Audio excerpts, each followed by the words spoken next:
I've joined. Arjun has joined. Okay, I want to try whether my screen is working. Yesterday there was a problem. That I just.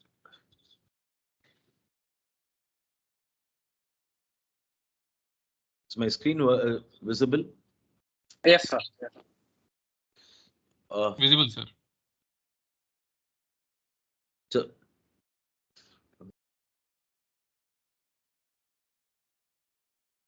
yeah, my so my MATLAB screen is visible. Yes, sir. Visible, sir. Yeah, very good. So now I will. I'll stop sharing in this.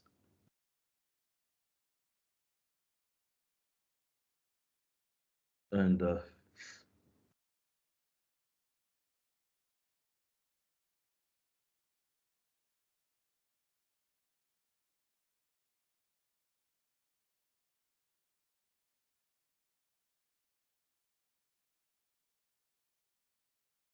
Teja, I'm joining in two these things.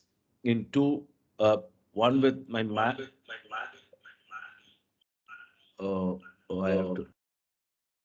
You have to mute one thing, sir.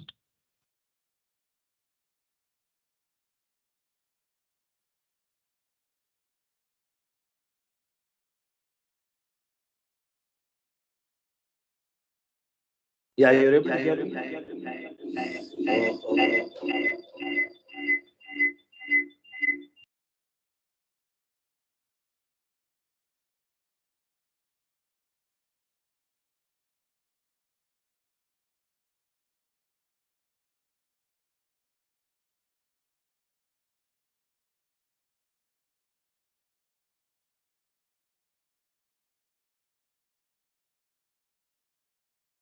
Teja, how do I mute the voice?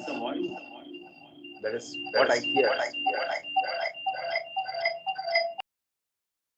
Now we are muted, sir.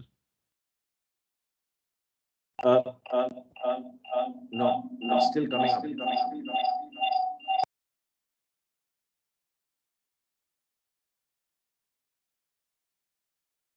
Just enable in one thing, sir. Okay. Sir, you Yeah.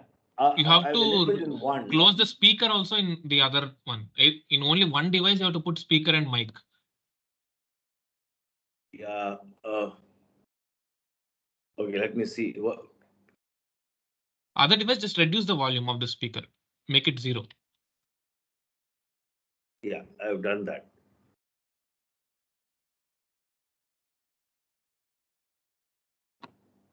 Yeah, you are able to hear me? Yes, sir. Yeah. Now I will. Okay, I'll now share the screen. That shouldn't be a problem. Yeah. Okay. Great.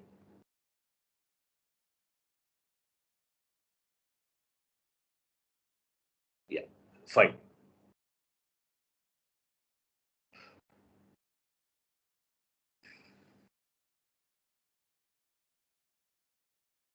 Okay.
Shall we start? How many are there?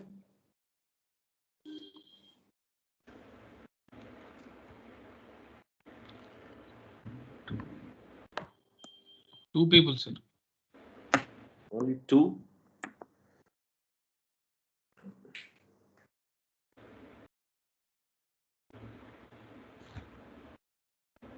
Sundar sir message in the group that he's coming. Oh, okay. Uh, uh, Shanti said she's not joining. She would see the recorded video. And two other guys are there. We'll just wait for Sundar to join. Yes.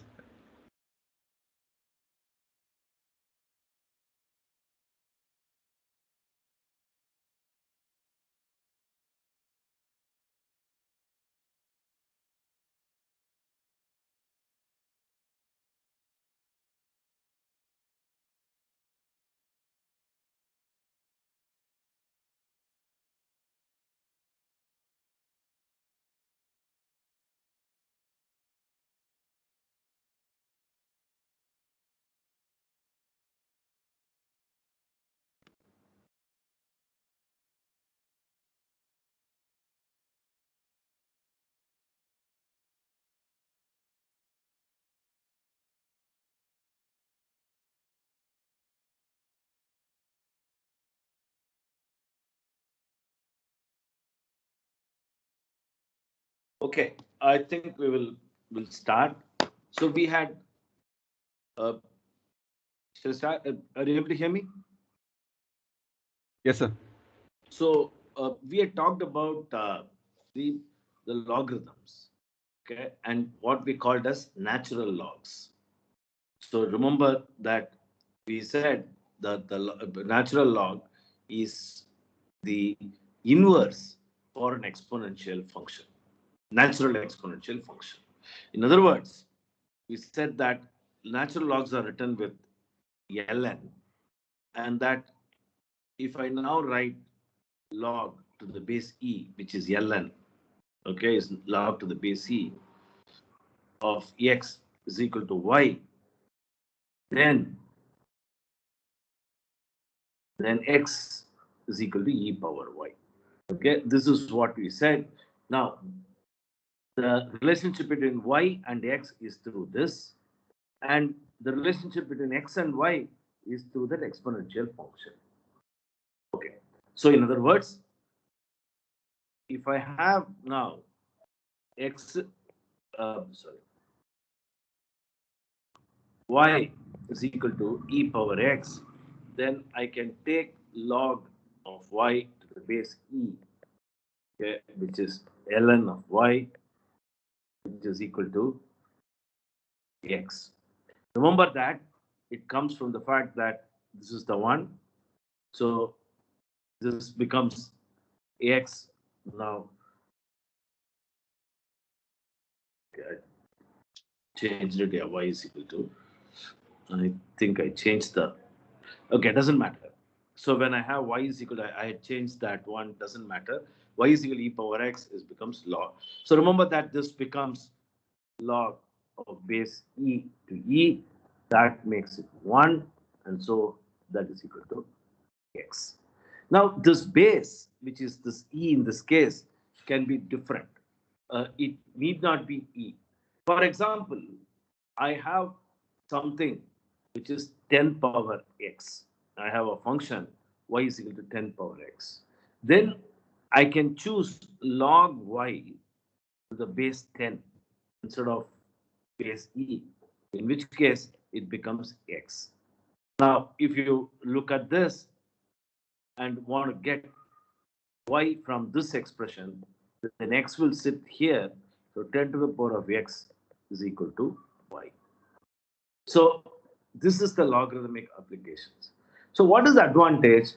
The advantage is that if there's a large function, let us say 10 to the power of 6, big function, you have a graph which extends from, say, 10 to 10 to the power of 6.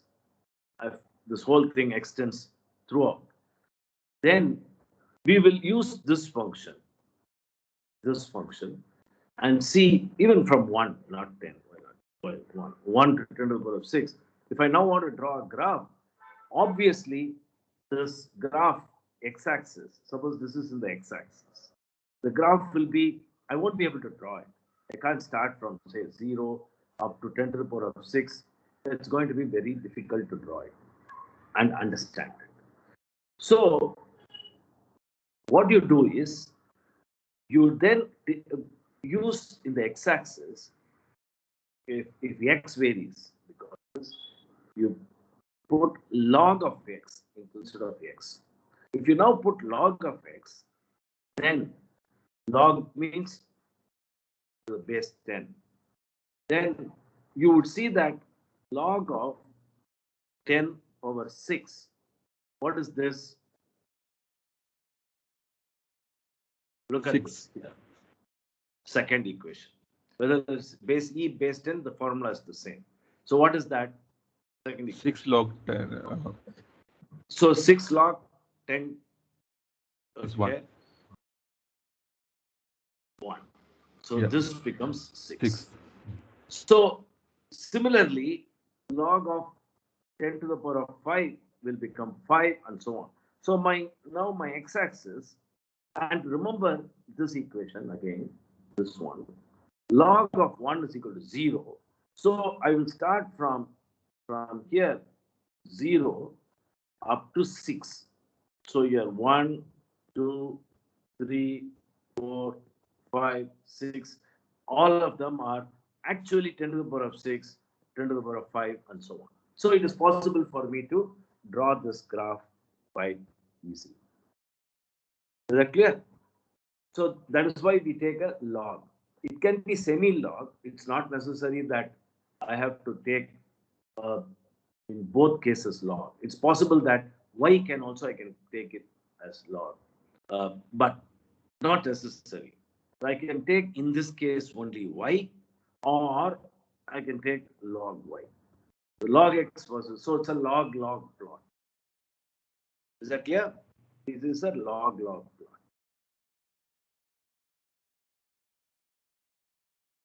Any questions? So it is very easy to understand many functions with log. We had looked at doubling time, we had looked at half-life, all those things. If you remember, we had seen all those things. So it makes it very easy for us to understand, especially when there are exponential functions, which are, the number of them are exponential functions. Okay? So for all those functions, it becomes very simple for us.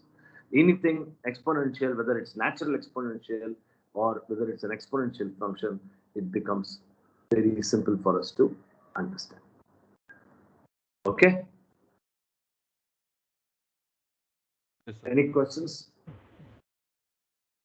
Right.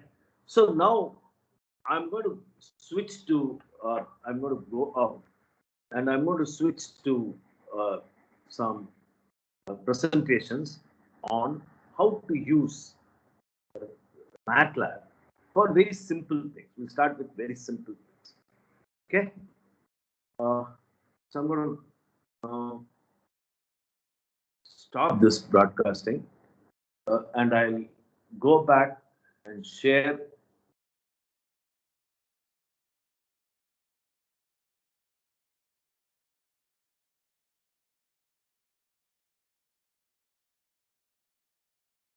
the screen. Yeah. Oh.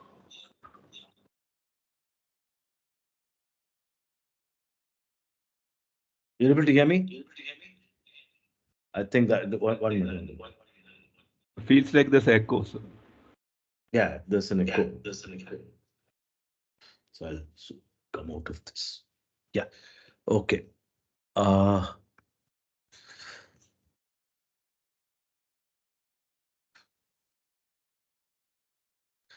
switching from one computer to the other. You're able to hear me, right? And see my screen? Yes, sir.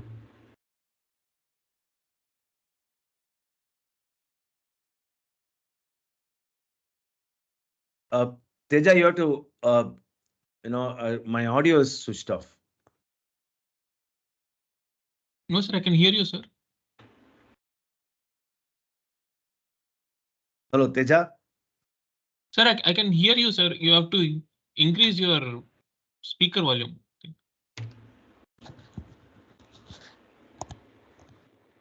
Yeah, Teja, you're able to hear me? I can hear you, sir. Mm.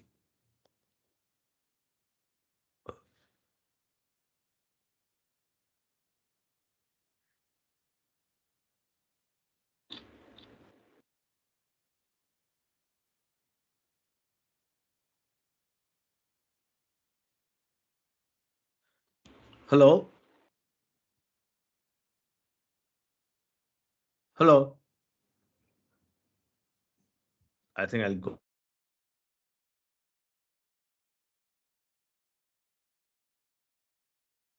Sir, you are audible, sir. You should increase your speaker volume. Your mic is fine.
You're able to see my screen?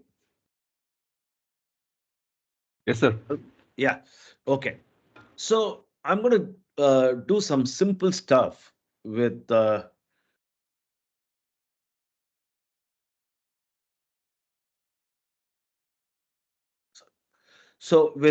MATLAB. Okay, this is what is called as a script file. So you can actually, as soon as you open a MATLAB, you can open a script file, or you can have you can see that. So you can have a script file, a new script file. You can open it. I'm going to uh, I'm going to break down my whole uh, this this whole programming into a number of sections in order to actually show you how or what we can do. So, for example, most of them I'm going to draw a graph, right? So, for example, you're able to see this. That's a function which I'm going to. So, a e power kx, that is a function. So, I'm defining a function called y, okay, which can be called by means of what I'm going to pass in. Okay, it's a it's a calling function. I'm going to pass in a, k, and x. Okay, and followed by the function what I'm going to what I have defined. That is a e power kx. Clear? Now I'm going to now change x from 0 to 100 in steps of 1. It can be steps of 1, it can be steps of 5, or whatever it is. Okay, so now my x is an array consisting of 0, 1, 2, 3, 4, 5, 6, 7, 8 up to 100. Okay, now at the end of x, I'm going to share this file with you later. At the end, if you have opened your computer and you have MATLAB, please start typing it in. Okay, open a script file and start typing this in. Okay. Yeah. You want me to? How many of you are going to use MATLAB with me? Are there people who are going to use MATLAB with me? So that I'll go out and. Yeah, you have. You opened a script file. Yeah. Okay. So you understand this. When I put a semicolon, it will not type it out. If you don't put a semicolon, then it will type out all the x's that you have defined from 0 to 100. Right? So next, I have to write down a legend. Let's not worry about it right now. That is step 4. Let's say a is equal to 1. I'm just defining a. Now I'm going to define k, okay, for a number of values. Let me run this so that you understand this. So now I am run it. I have, though I have not defined, I've not said what is x and what is y. We'll come to that in a minute. So I have run it for various values of k, varying from 0 to 0.1. In other words, it is a e power 0 into x, a e power 0.01 into x, and so on. So for various values of k, all of them varying, all of them varying from 0 to 100. Now I can change it. For example, I had done from 0.1 to in terms of 0.1 to 0.1.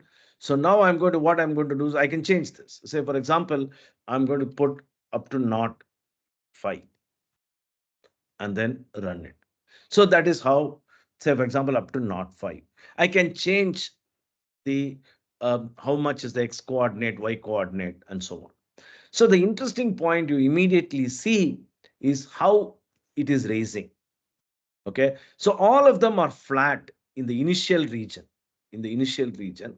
okay, and then the variation between them, it keeps increasing. First one, we are going to go into the details a bit later. Just watch this, right? So this is the one. So actually I wanted to draw this legend here. So in order to draw this legend, okay, I introduce a cell leg, okay, this is for legend, okay, and then populate that cell here in the line number 10. So as this legend is populated, so in order to do that, I introduce a for command. For k is equal to 0, not 1, not 5. That means that as long as, so how does this operate? First it will start with 0. Then this is called a loop from for to end. This is a loop. So it will execute this loop. Then k will change by a quantity of 0.01. Now k will become 0.01. Then this whole loop will again execute. Then k will change not to. This whole loop will execute. And what is this loop? Let us understand this loop. So z is equal to y a k x. A I've already defined it. X is an array. K, initially it is 0, then 0.01, then 0.02, 0.03, 0.04, up to 0.05. So what is this function? Remember that here in this case, we have defined this function y. Look at that.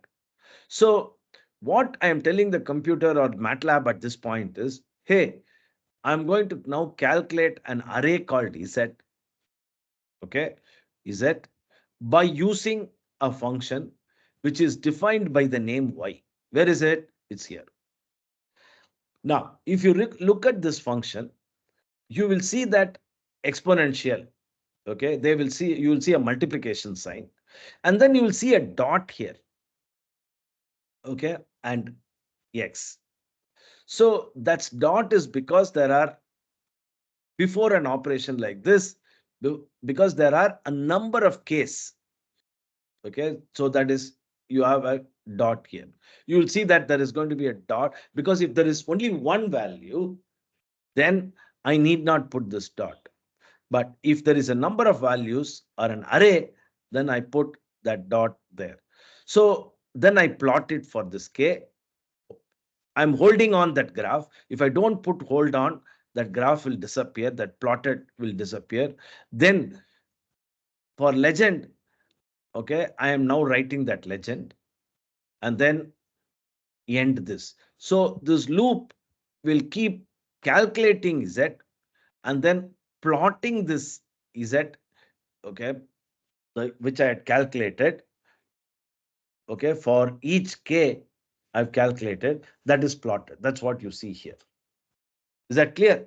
So there is a function, there is a variable that is defined, there is a for loop, and then the function is called here. That function is plotted here, okay, and then the legends are written by year. Right now, you just copy this. We will discuss that later. Okay. And we will extend this dot later on as we go along. Is that clear? Any questions? It's the simplest one. Look at that graph. So as k varies, the k as k becomes 0.05, look at how that differences are increasing. Okay, we'll come to that bit later. Now, let us take for the same function a log. So log of AB is equal to log of A plus log of B. So log of A exponential kx is log of A plus log of exponential kx, which becomes kx. Now let us draw this line. Look at that. Okay, it now became a straight line because you would see that the equation now, when I take a log, okay, what was an exponential curve now becomes a straight line. What is the straight line? Give me some time. I will explain what that straight line is. So it becomes a straight line. A curve in a log plot has become a straight line because the corresponding function, which is y at, becomes now a straight line. Is that clear?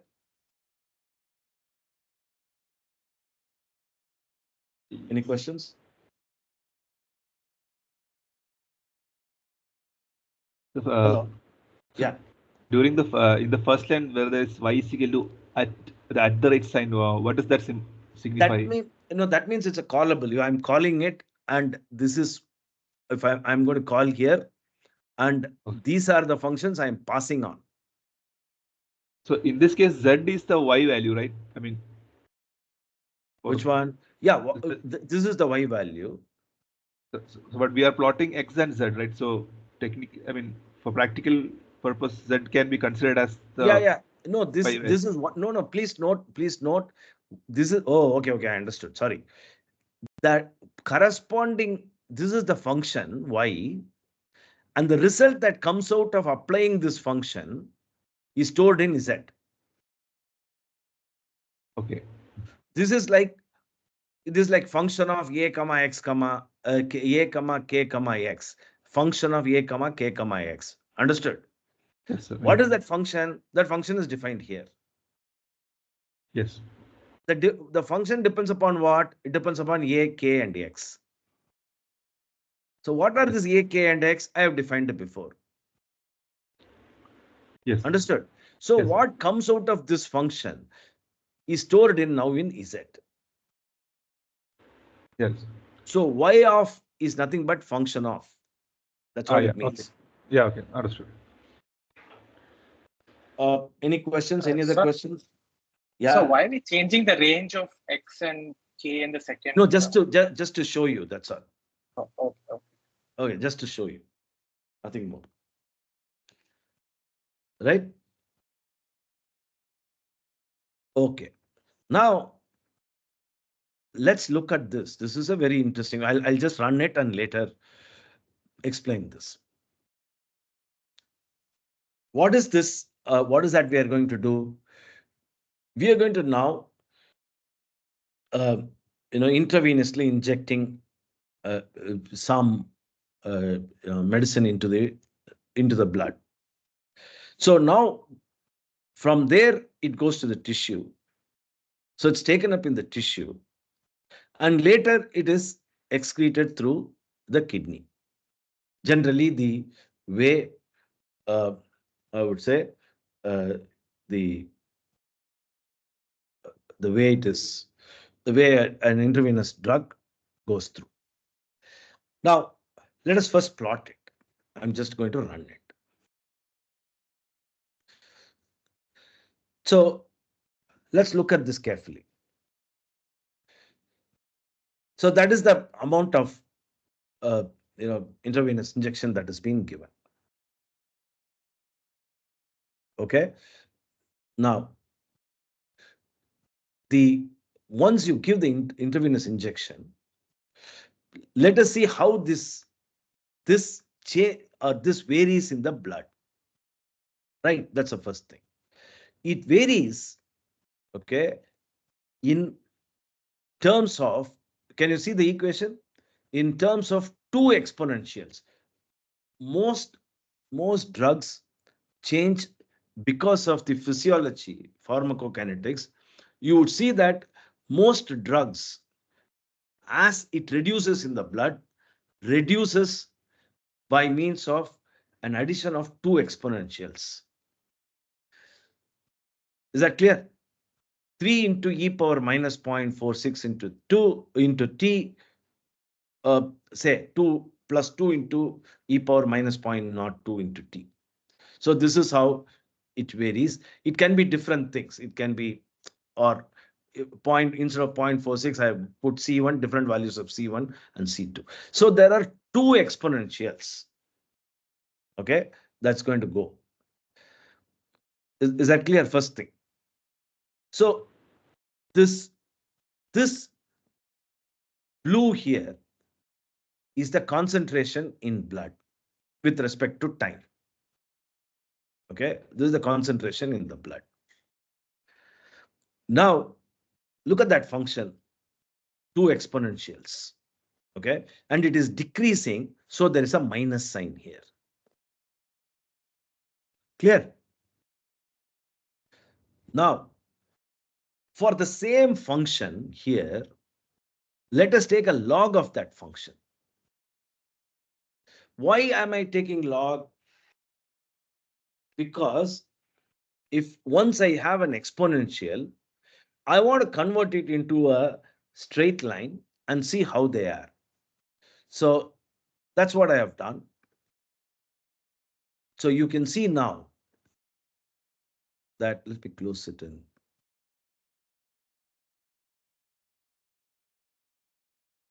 Yeah. So you can see this is the red one with log. So there is one line here followed by another line here. So in other words, it very clearly tells me, both this and this clearly tells me that the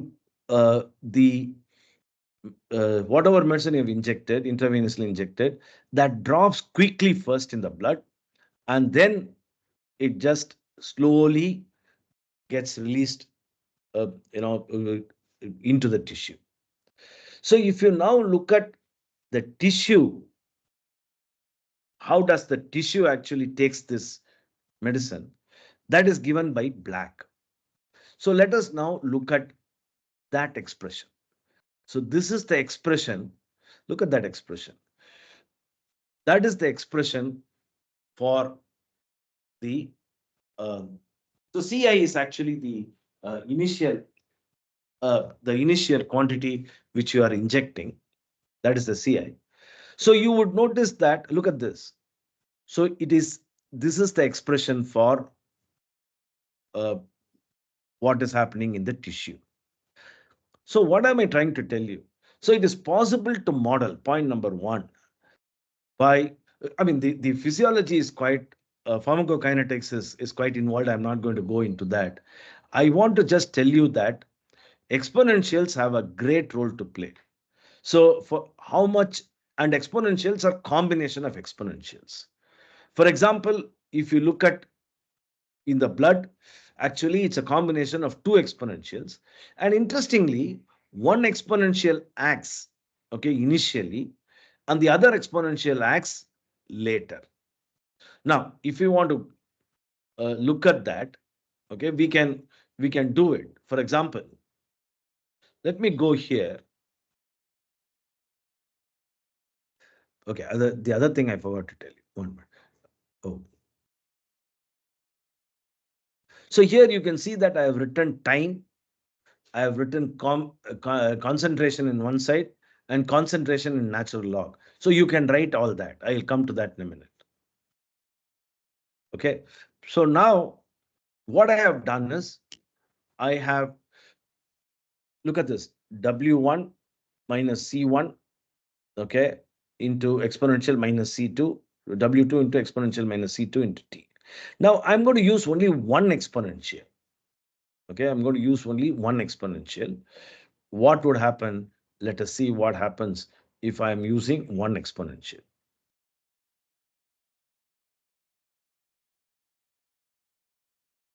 I'm just removing that comment out.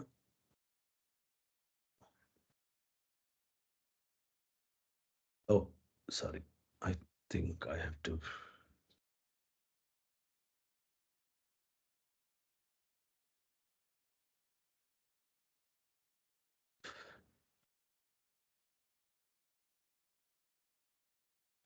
No, I'll remove this thing because I have to change it a bit. Uh, in this, in the same thing, where is that? Yeah. Now I will make W1 to be 0 so that the first exponential does not exist. The first exponential does not exist. This W1 is equal to 0. And now let us see what happens when I plot this.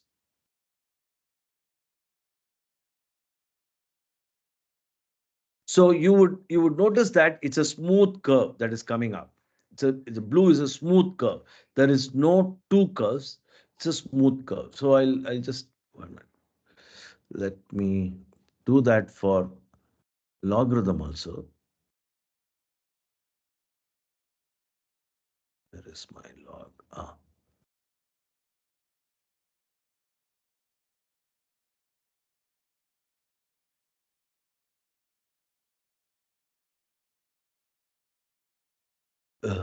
Yeah, W1, I put it as 0.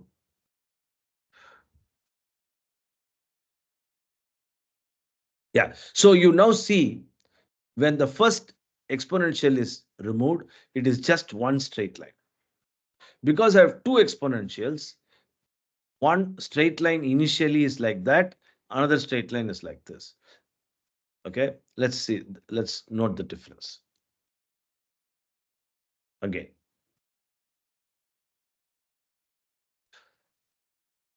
Oh, what am I doing? So where did I change it? No, sorry, I just changed it here. Yeah, so you see this. Okay, so the point I'm trying to make is that it's a very useful function. And when you're looking at pharmacokinetic data, exponentials play a very big role. Okay. So here is this example of what we did yesterday or last class, okay, for temperatures.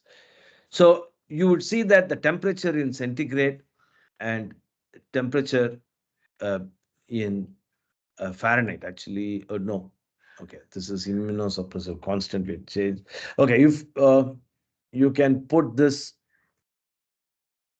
I think I changed it. Okay, it doesn't matter. So you can change the temperatures and you would notice both of them. In fact, you do this. I was playing with that program. I think I made some changes. So you would notice that both of them would be the same. The curve would look exactly the same. Let us look at Michaelis-Menten plot. You see the Michaelis-Menten plot. That is the function. Concentration is going in. Okay, and then I'm plotting this.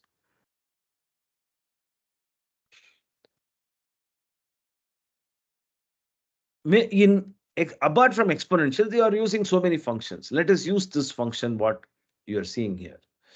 Let us see what happens. The function is x squared plus b divided by x squared plus 4. Look at that. So depending upon the value of b, now that curve completely changes initially. But as the x value increases, they all merge to one value. So can someone explain why?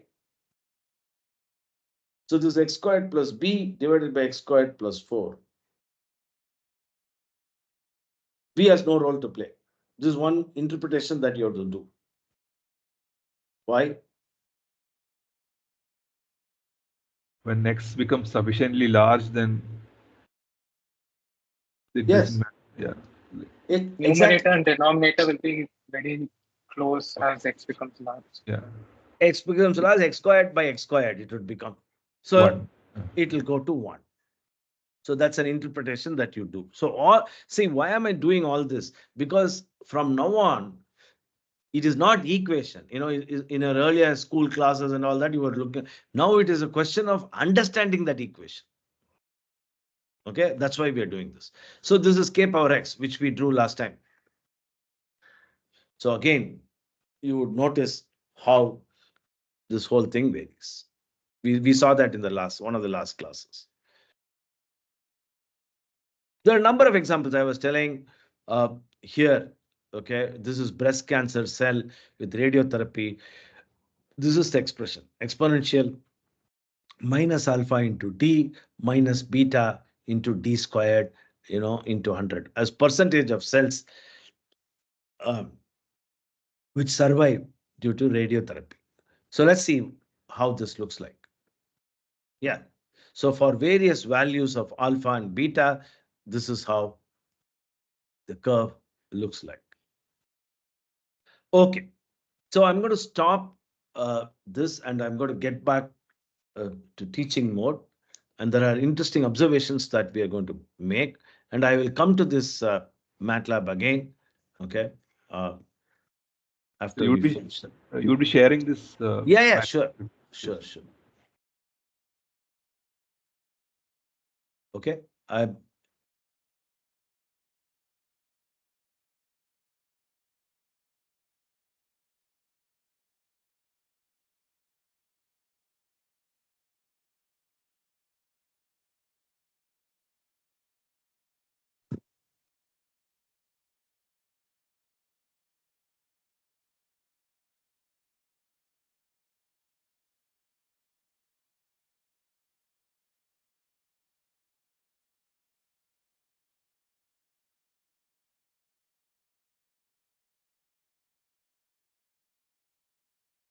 Okay. Let's look at a few other things. So what is that we are going to see? You may be wondering in your earlier classes, you would have studied, I'm sure many of you had studied sine, cos, and all that, right? You would have studied sine, cos, and all that. Yes. I just have a question. How many of you used it in your MBBS? There wasn't any use for. Hello? There wasn't any use for trigonometric functions. Not on. Yeah, there is no use for trigonometric function. Yeah. Let us see whether trigonometric function has a use or not in medicine. Okay, let's see. In fact, long ago, when my children were in school, one parent was complaining, yeah, my daughter wants to be a doctor. Why this trigonometry and all that? Why should she know the sine, cos? So he was fighting, right? So let's see whether it is really useful or not. Okay, with a simple example, lots of examples we are going to give later. Okay, now this is going to be slightly intense, so I want you to listen to me carefully. The first thing that I'm going to tell you is that a degree, okay, suppose, or an angle can be expressed, that is the angle between two lines, right? So this theta can be measured in what is called degrees. So 30 degree, 45 degrees, or in terms of radians. Radians is another measure of degree. Like it is something like millimeter and inch. Okay. So there is a relationship between the two. So the relationship is that pi radians is equal to 180 degree. So 1 degree is equal to pi by 180 radians. Okay. So this is the first step, number one. Clear? Yes, sir. Between radians and degrees.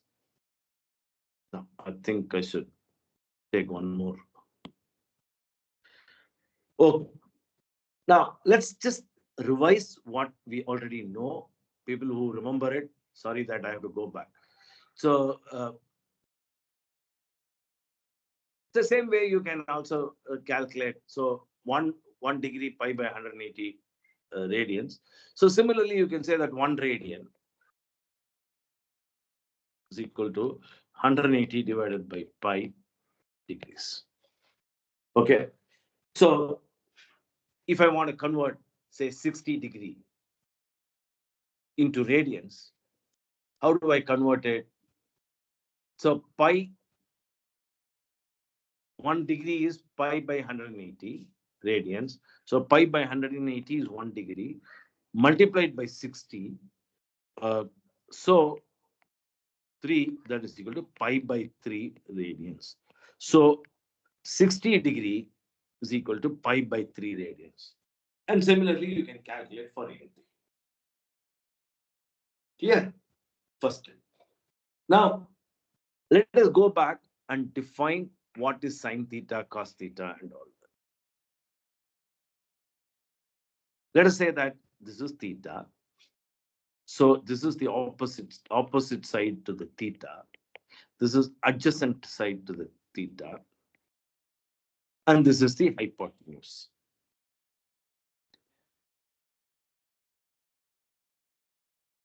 Hypotenuse. Now, we defined, if you remember earlier, sine theta is equal to opposite side divided by hypotenuse. Right? Cos theta is equal to adjacent side by hypotenuse. And tan theta is equal to sine theta by cos theta. And so it is opposite side by adjacent side. So then we also looked at cosecant theta. Okay. We had looked at cosecant theta 1 by sine theta. Sorry. And then secant theta 1 by cos theta. And cot theta is equal to 1 by tan theta. Right? So this also we had seen, isn't it?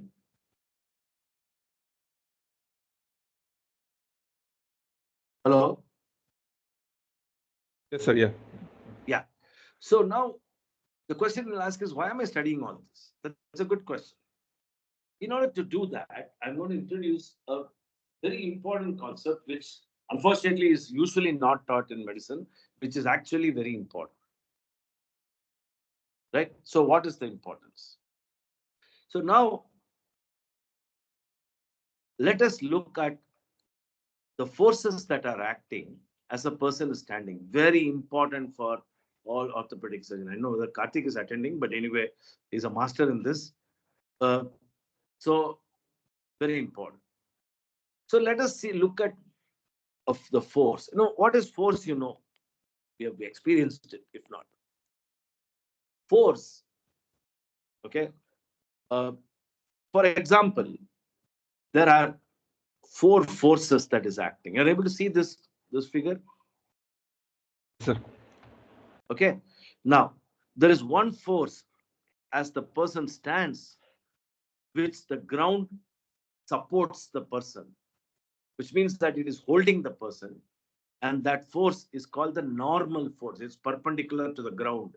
So it is called normal force. So it is force acting on the leg. Someone is standing on your hand, for example, a child, you're holding it.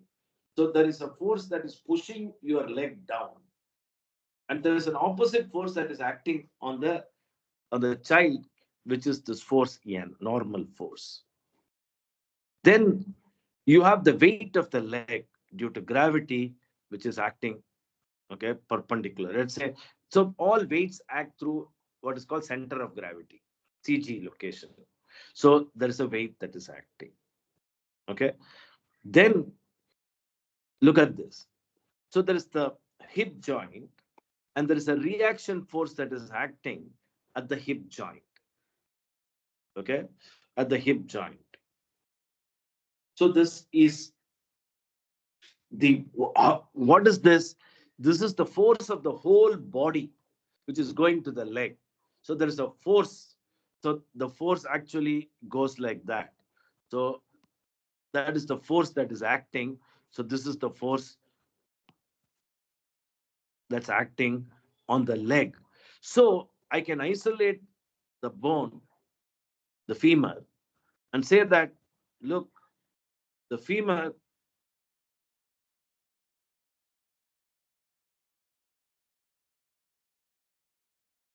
that is the force that is acting on the femur because of all the other parts of the body, isn't it? Other parts of the body. So now the man is walking, right?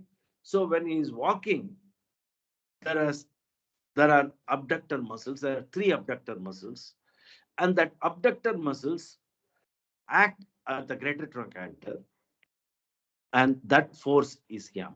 So there are four forces that are acting.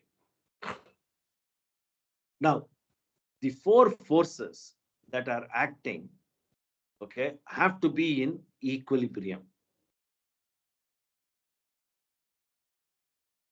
Okay, so they have to be under equilibrium. But if he is running, for example, other things are happening. Let us just say that let's forget about acceleration, F is equal to ma and all that. Just say that these forces are to be in equilibrium. So in other words, if I have some body, whatever be it, a bone, okay, so I can have forces that is acting, and the forces have to be equilibrium, have to be in equilibrium, means that the body has to be stationary under the action of the forces. So let's take, not to understand this, let's take this. Just that simple bone which we have drawn. Let's take that out, a femur, and I'm going to apply a load that is acting like that. Okay, like this, right? So if the bone should not move, okay, if the force here is F1, the force here is F2, what will be the relationship between F1 and F2? This bone should not move. F1 equal and opposite to F2. Yes. So F1 should be equal to F2. Right? Okay. Now, Yes, the problem is the force that is acting in the bone is not actually perpendicular like that. The force that is acting is, say, like this. We will not, greater trochanter force, we will not take it now. Let's say the force is acting like this. Okay. So if the femur has to now stay, has to be in equilibrium, then the reaction has to happen at the knee joint. Okay. And how will the reaction at the knee joint be? There should be some reaction in the knee joint. Let us say that the knee joint reaction is something like this. Say, let's say it's acting at an angle. Now, it becomes difficult for us to now understand how this bone is going to be in equilibrium. So let us call this force as R, as I have plotted. Let's say that this is K at the knee joint. How am I now going? How is this bone going to be in equilibrium? Because I ultimately want to know what the force acting on the bone. So what you do is, so force, first, number one, as we had seen here, force has a magnitude Okay, so weight of the body acting 80 kg or 800 Newton as it is called. So there is a magnitude. Now we have seen that the force also has a direction. So in other words, force is a quantity called vector. So that is why I have put an arrow there, okay, and as well as the magnitude r. So force is a vector. Is that clear? Point number one. Any questions?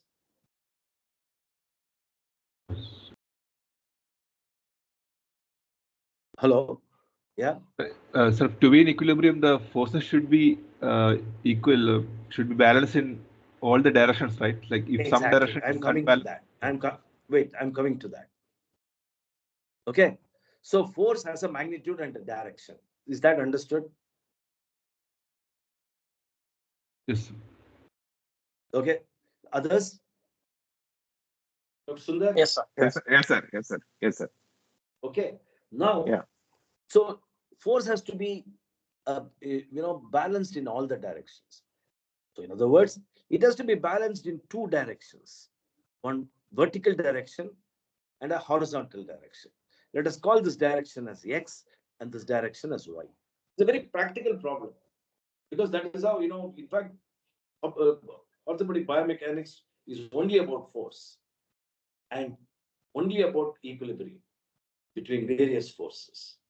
Now, if you now look at this force is at an angle. It is acting at an angle.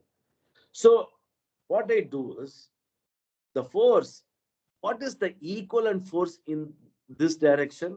What is the equivalent force in this direction? So in other words, R, can we resolve the force R?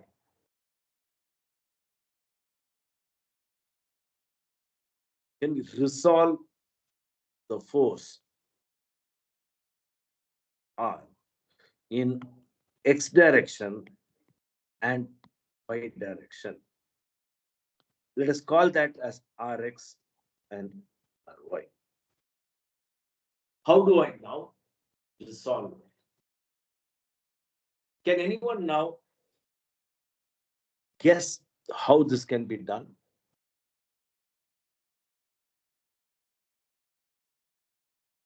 From this diagram, Trigonometric function. Yeah.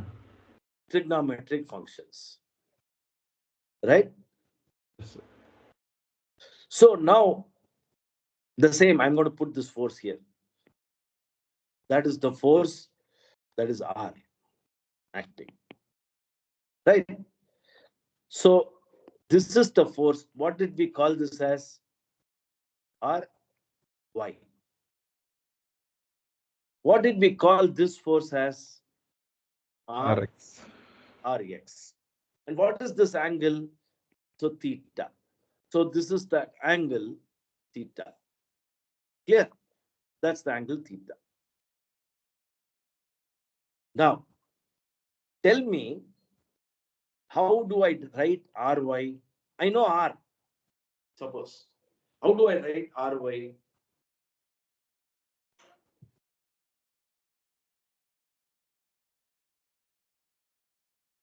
And how do R- I write Rx? Ry is R into Rx. No, sin theta. Ry is Sin R. What is the hypotenuse sin here? R. Sin Ry theta. is R sin theta. R sin theta. R sin R sin theta. theta. Okay. Rx is R cos theta. R cos theta. So this is what we get here. Same way, K, okay, can be written in this direction and in this direction. Right? Is that clear? So if this is theta, then the same way I can, so look at that. So I can write, or depending upon how I put theta, I can write that as, okay. So suppose that is K. Okay, with respect to horizontal, I did this. Let us say that this is alpha. Kx in this direction is k. What is that now? Kx adjacent side by hypotenuse. So K k cos alpha. cos alpha cos alpha. Ky is equal to k sin alpha. sin alpha. So now, how is this this bone is going to be in equilibrium under these forces? How? Kx should be equal to Rx, Ky is equal to Ry. Clear? Yes, sir. So, which means that in the x direction and the y direction, the forces are equilibrated.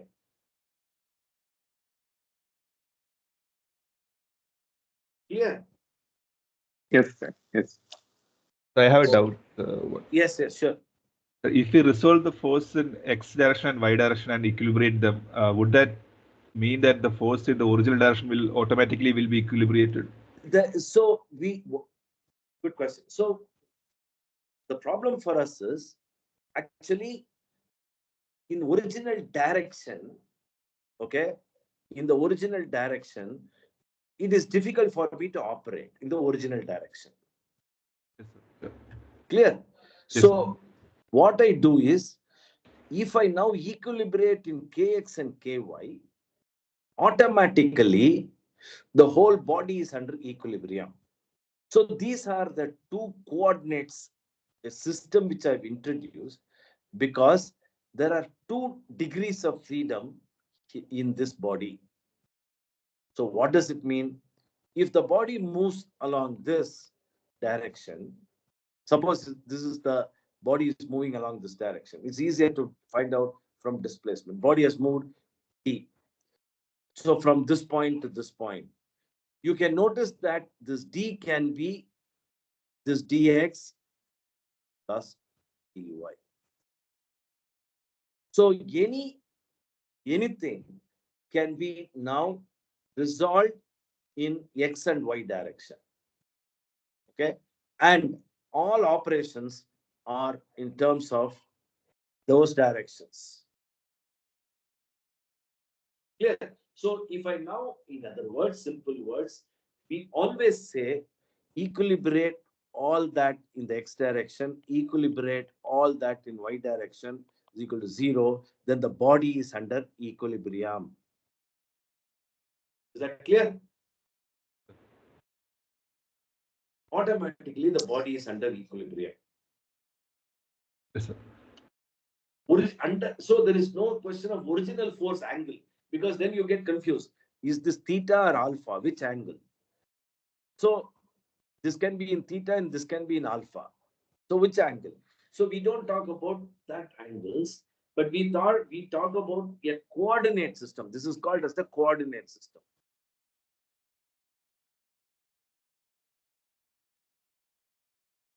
Okay, so this is called as the coordinate system. So we say that the force is equilibrated in the direction of the coordinate system, fx and fy. Clear?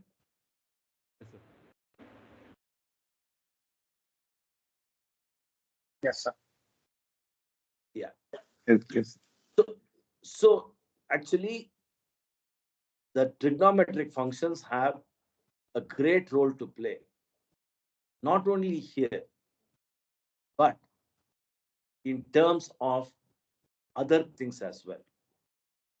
So the question is now, how does this trigonometric function vary, okay, with angles? So suppose I'm going to now plot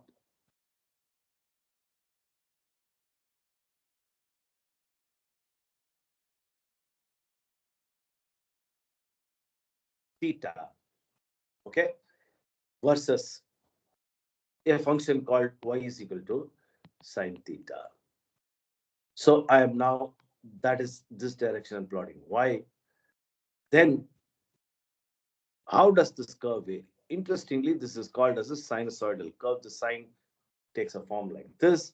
So you come out like that and so on. Because sine 0 is equal to 0 and sine 90 degree. So what is 90 degree in radians? Pi by 2 is equal to 1.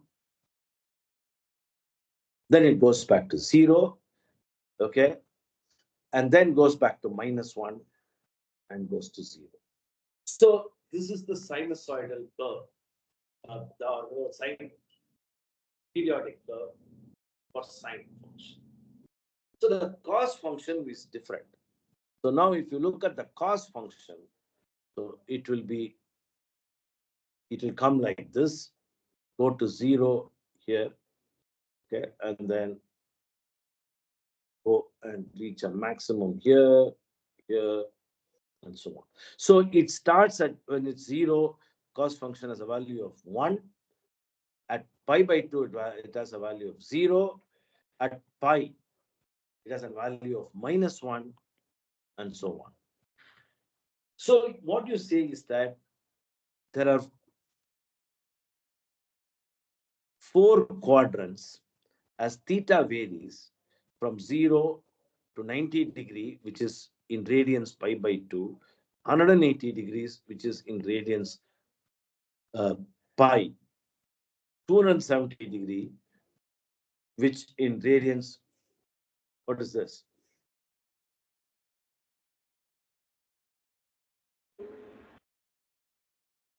3 pi by 2. And when it comes back, it is 2 pi, okay, full circle. Then again, you can go and so on. Clear? So now you would see that sine, okay, how do you all silver tea cups, which are all positive, okay, in the first, all are positive in the first quadrant, sine is positive in the second quadrant, tan is positive in the third quadrant, cos is positive in the last, so 3 pi by 2 to 2 pi. So cos. So this is the whole thing. So this is the shape of the curve. So this has tremendous application. Later on, you would see in so many applications, including imaging and all that. You will have a number of applications. We will not go into all those details now. Clear? Yes, sir. Yes. Okay. Now,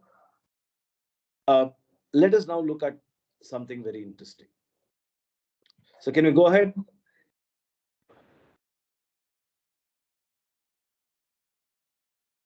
Okay. Yes, sir.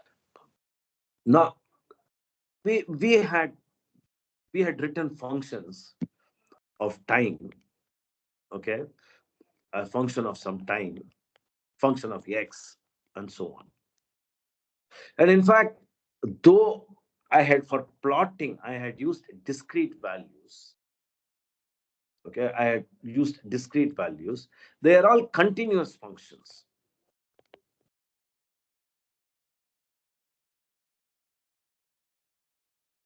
They're all continuous functions. Okay. So they are dynamic. When time is involved, we call them as a dynamic function. Okay. Time varies, something varies. So the way we had injected the intravenous injection in blood, it varies with time. We saw that. We saw how in the tissue it increases and then decreases, and so on. Is that clear? Now, instead of continuous functions, you can have discrete or continuous functions or continuous time functions. You can have discrete time functions. What is meant by discrete time functions? So usually we think only as doctors also you think at 2 o'clock, at 2 o'clock measure the temperature. At 5 o'clock measure the temperature. At 9 o'clock measure the temperature. So what are you trying to do? You are measuring the temperature in a discrete fashion. So now if I ask you to actually plot, what will you do? So it is time you would say. So 2 o'clock, then you would, right? Then you would say 5, then 8, and so on. You would plot them like that, right? And then say that at 5 o'clock, the guy has, sorry, at 2 o'clock, the guy has 101 degree. So at 2 o'clock, you would have, say, you have treated him well, so he is decreasing. So say, let's say 100. So at 8 o'clock, let us say it has come to 99. So you actually, they are discrete values at discrete points. At discrete points. Okay. For convenience, you may join those as a line, but actually they are discrete values. So these are called as discrete time dynamical system because the temperature is varying. Clear? The temperature is varying. Now, let us look at this, what this means. The time we will have, see, temperature. So this is T. The temperature at a particular time is written as a subscript. Right? So the time at 2 o'clock is T2, which means T is equal to 2. I start my measurement at 1 o'clock, so 2 o'clock is T2. At 3 o'clock, okay, T is equal to T plus 1, which means T3. At 4 o'clock, it is T plus 2, which is T4, T plus 5, 3, which is T5, and so on. Right? So they are all discrete. I can have function which maps from T to T plus 1. So in other words, I can say T plus 1 is equal to function of Tt.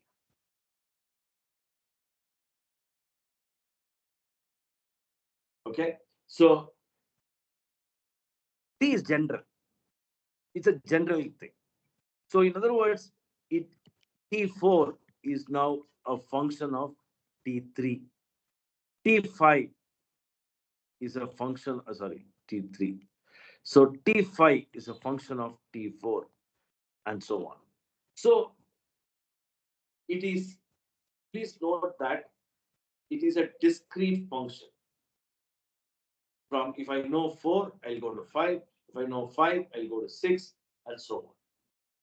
This function, it updates the value of the temperature. So it is sometimes called as updating function.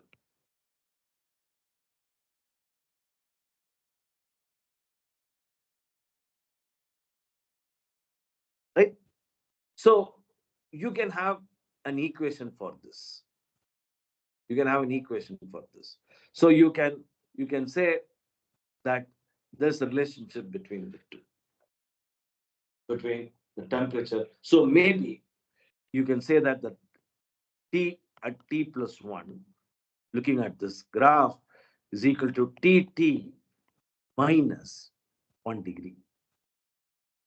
So this is one function, an equation which gives you T plus 1 knowing T. Okay, so what is advantage? So if I now put at 1 o'clock, the temperature is 102. Okay, then at 2 o'clock, the temperature now becomes 101. So with this, I can do. Not only that, at 3 o'clock, okay, 101 minus 1 is equal to 100. So, in other words, if you want to write it, this as T2 minus 1 is the equation. So, what is that I have done? There is one equation. I have now put values to T, 1 o'clock, 2 o'clock, 3 o'clock, and found out the expression for T plus 1. So once I know 1 o'clock, I'll get 2 o'clock, 2 o'clock, I know 3 o'clock, and so on. Clear? So these are, in other words, number one, there are discrete times, and the discrete times have discrete functions. If it is like this, okay, where this is a constant value, you get a straight line. But if the temperature is different, like at 2 o'clock if it is 101 and at 3 o'clock it is 103, coming down to 4 o'clock it's 102, this equation will not be valid, no, sir? Yes, it will not be valid. Yes. If it is continuously coming down, this would be valid. So beautiful question. Now, when it will not be valid, let us say this. Let us see this. Okay. Now what happens? It's very interesting thing. So let's say that your patient comes with pain. Okay, and you want to give a painkiller, right? So you are going to administer a dose. Sorry, you're going to administer a dose to him, right? Now, how do you administer a dose? You start with some dose. You started with some dose. Okay. Say 3 units, 5 mg, something like that. Say 5 mg, you start. Right? There are 2 things you can do. One is, with time, the body, the amount of, we have seen this already, the amount of this medicine in the body is now going to, the body is going to use this, and the remaining amount is there in the patient's body. Methadone or something like that you start. So that is coming down. So in the evening, for example, this 5 mg would have come down, right? It would have come down to say 2.5, something like that. Okay, some half of it. Rest of it would have been utilized. Then what you do is, hey, don't put another 5 mg, just a maintenance dose of 2 mg.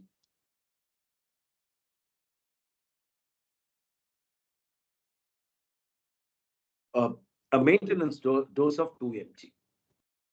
So in the night, you have maintenance dose of 2 mg. So this you are adding. Let us look at this. How will you write now this equation? Okay. How do you write? Let us say this is time at t. Let us say that the medicine is mt in the beginning. Okay. Now, morning, evening is what you usually do. The evening, the medicine in the body, after you take a maintenance dose, is say 1. Let's not put too much. T plus 1.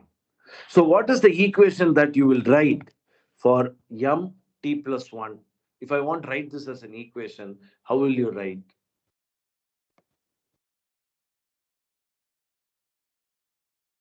Can someone? How will you write it as an equation?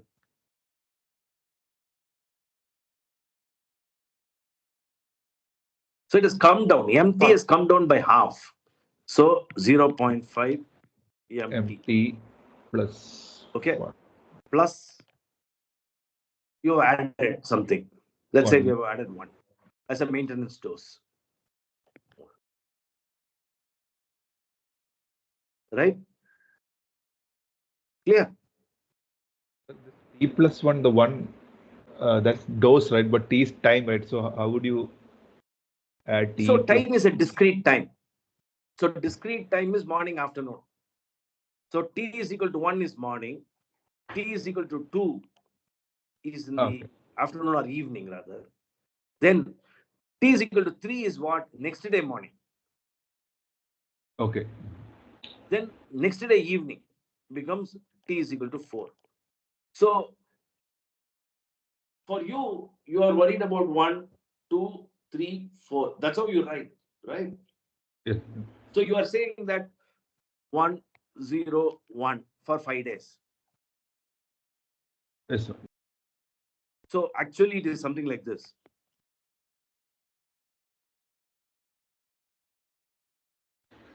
Right? These are 5 days. Yes, sir. So time T is equal to 1 starts here. Then it becomes T is equal to 2. The third dose.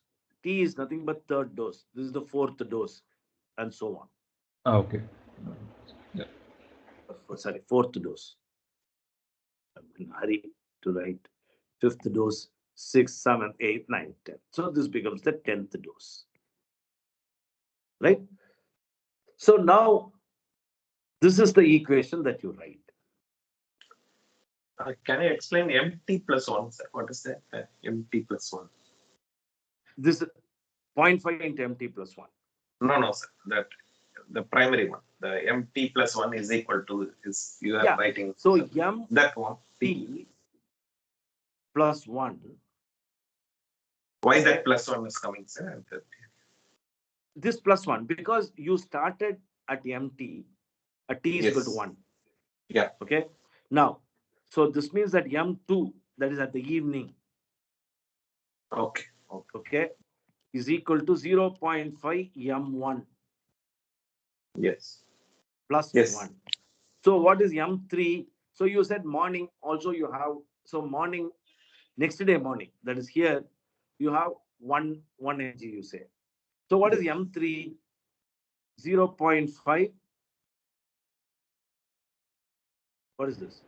M1 plus. No, not M1. M3. Because T plus 1 is becoming 3. So M3, T is 2. 2. Yes. 2 plus 1. Yes. 2. So the now evening dose, this dose, M4. How do you write it? 0.5 into. No, this M3 will come. So from M3 3 is plus, going to 4. Yes. Yeah. M3 plus. Yes. M3 plus. Right.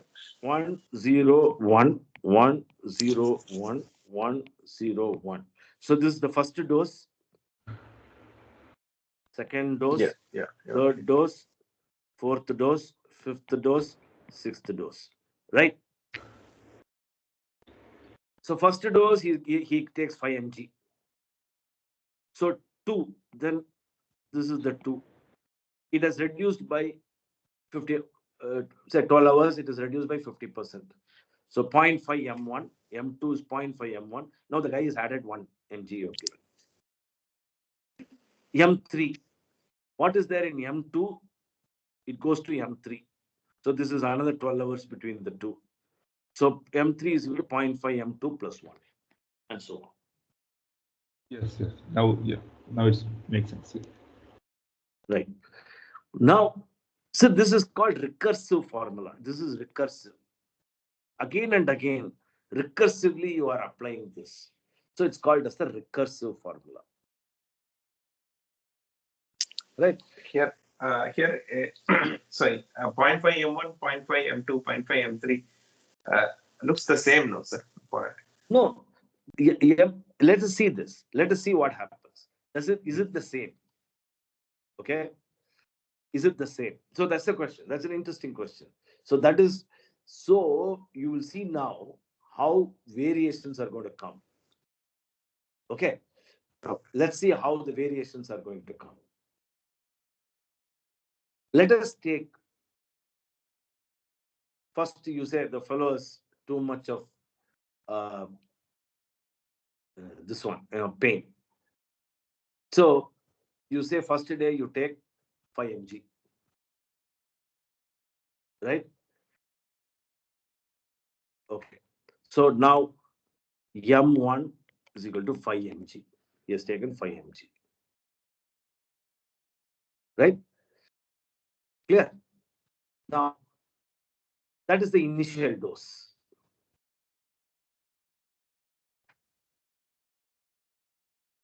Okay. Is that clear? Yes, sir. Right. Now, what is M2? M2 is 0.5 into 5, and you are asking for maintenance dose Plus 1. 1 mg. Right? Yes. Hello? Yes, sir. So M2 Yeah. is what? Yeah. At the end of first day, look at this. This is what is M2.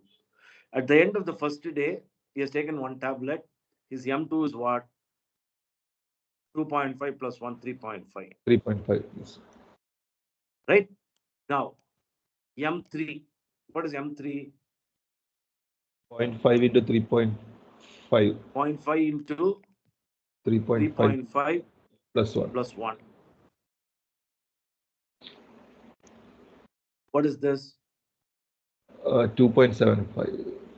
2.75. Okay. M4 is 0.5 into 2.75 plus 1. Okay.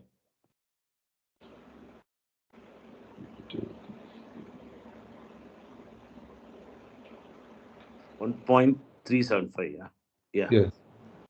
Plus 2.375.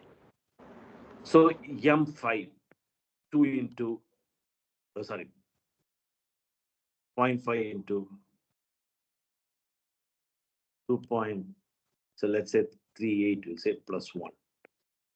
So this would be 1.14, so 2.14.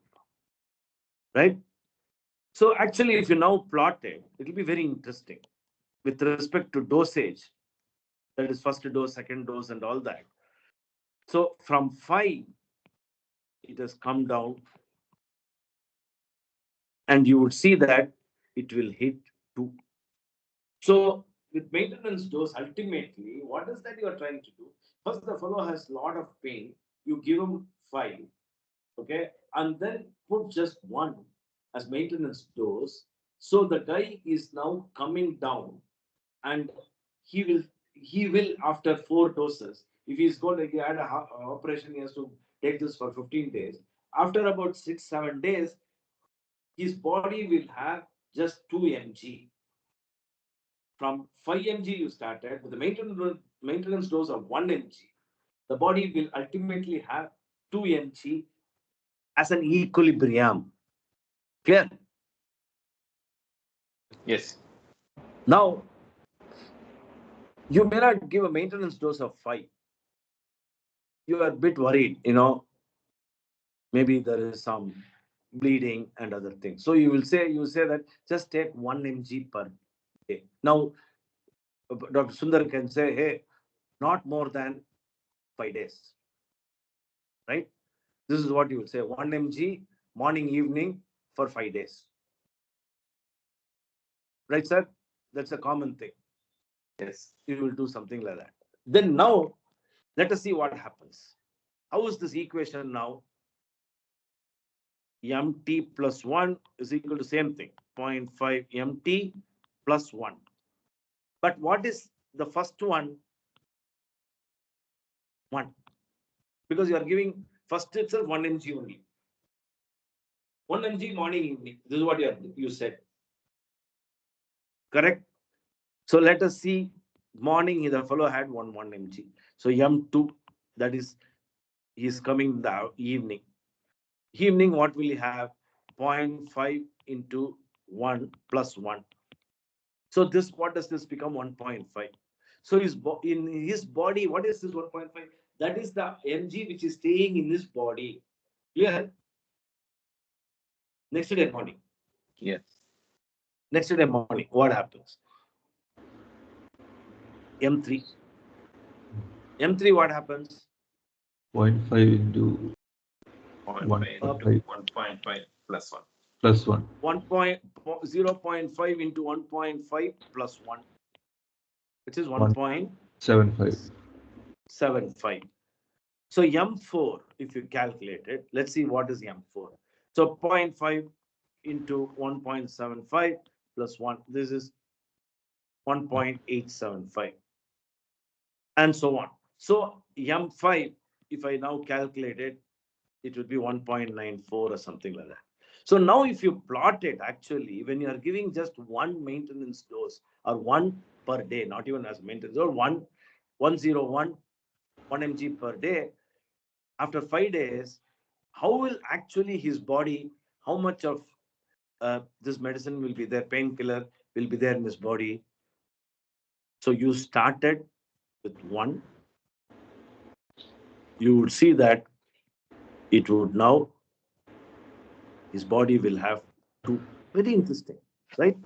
Here also it came to 2, here also it came to 2. So it reached an equilibrium of 2 mg in his body. You keep on adding 1, 1, 1, 1. It's not that it's going to be 1. It's actually it becomes 2, because body doesn't eliminate it completely within 12 hours. So this number becomes very important, and how you are going to dose it. So that's interesting. So both actually ultimately gave me that 2 mg in the body. That's why you can't just keep 5 days. Then after this, you ask him to stop after 5 days. Then that 5 will slowly, 2, his body will slowly go down. It will slowly go down. So interestingly, whether you start with 5 with a maintenance dose or just 1 per day, you will reach a equilibrium of 2. So what is this equilibrium? So why is this? It is 2. Okay, that's what we will see in the next class. So discrete becomes very important for you, because you are looking at only as discrete times. You are not looking at continuous times. So discrete time becomes very important. Okay, we'll stop here, and if there's any questions, I'll answer. Hello. Yeah. Yeah, I just wanted to know, like, so here actually the critical thing is 5 and 1, right? So Yeah, does it critical mean- thing is actually you are talking about 5 mg initially, and then Yes. 1. So if you start with with 1, then also you go to 2. Understood? Yes. Which is actually So- good. I mean, in terms of body elimination, 1 milligram, if you're giving throughout, it is a lower dose and slowly it picks up. It picks And- up, but still your body will have an equilibrium. Okay. If you keep on increasing further 10 days, it will not be more than 2. It will be only 2. Okay. Okay? It will be only 2 in this body. In this case, maintenance dose of 1, after 5-6 days, it will still be that. So why is this happening? That's the question. Why is this 2? What is this magic number 2? Right. So let us look at this equation. Mt plus 1 is equal to 0.5 mt, okay, plus 1. That's the equation. What does it mean? It means that when it is equilibrium, when it reaches equilibrium, on equilibrium, which is these values further down, let's call that as this as m star.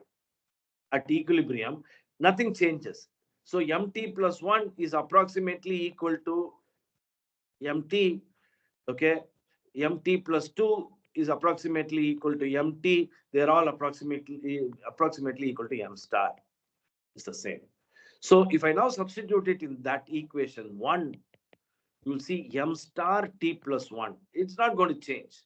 Is equal to 0.5 m star plus 1. That's the equation you'll get, which is 0.5 m star is equal to 1. So m star